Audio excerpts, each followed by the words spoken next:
Here we have a scholar who's going to say that God has a father. Everyone else is saying that God had a son. He's going to say that God has a father. Listen to this. Did you know a lot of scholars think there's a passage in the Bible that talks about God's dad? There you have it. And now he's going to show that not only does not know how to button up a shirt, just joking, because I call him t-shirt guy, but he also doesn't know grammar and how to read passages. Go on. Show your incompetence. Be followed by quoted speech. But here it's not, but it should be, which means verses 8 and 9 should be a quotation. I love it, love it, love it how they always pick a song or a poem, the most parabolic portions of the Torah to prove things. They can't find any straight verse that shows anything. They show things that are written in parable. You know, Dan, it's hilarious. I bet that if you would show up to a sword fighting duel, you would bring a pen because someone once said that a pen is mighty the sword and you take it literally. Anyway, let's go on. Let's see. Let's see what he's talking about. Let's look at the verses. No. It's not talking about a quotation. All of this is Moses singing a song to the people.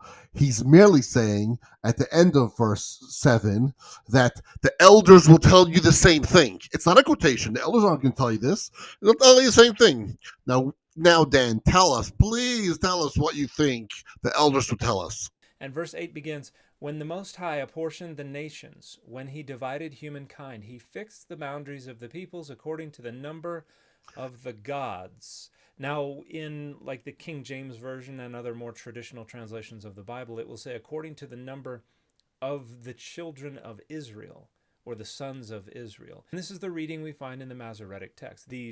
Yes, that's the reading of the Masoretic text. That's the reading of the Torah. That's how the Hebrew is. It says B'nai Yisrael, which translates as the children of Israel. Where you get that it was the sons of God, I know you're going to go further and tell us, and we'll see. And then in the 1960s, among the Dead Sea Scrolls, we discovered 4Q Deuteronomy J. That little scrap, that might be what you're talking about in Deuteronomy, and that's what they guessed. There's no proof. It's a little tiny scrap. You realize anything could be any part of Torah. Also, you have to realize that the Dead Sea Scrolls are all Geniza. God's name is not allowed to be thrown out. So therefore, the Qumran people used to put them into jars away so that they don't get destroyed, but they also don't use them.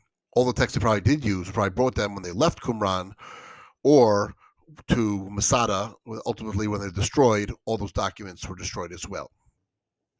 And even again, it says what you say it is. I don't think it's as important as you think it is, but go on. So this passage seems to be referring to the idea that there are 70 nations and there are 70 B'nai Elohim, or children of God. And then Exactly. There are 70 nations, which is how Jacob wrestled with the angel of Esav, because Esav was his own nation. So therefore, Jacob was able to wrestle with the angel of Esav because every single nation has an angel. Let's go on. the passage goes on. Adonai's own portion was his people, Jacob his allotted share.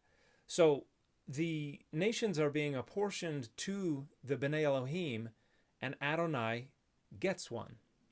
Because you are a holy consecrated nation to Hashem, your God, that Hashem has chose you, Hashem, your Lord, to be to him the treasure, a treasured people. So therefore, God chose the Jewish people specifically. And in Numbers, it says, I am Hashem, your Lord, that took you out of the land of Egypt for me to be to you a God, specifically a personal relationship. Yes, there are 70 angels and there are 70 nations. However, Israel was chosen specifically by the Lord to be his personally. That's what's called chosen. Any questions? Let me know.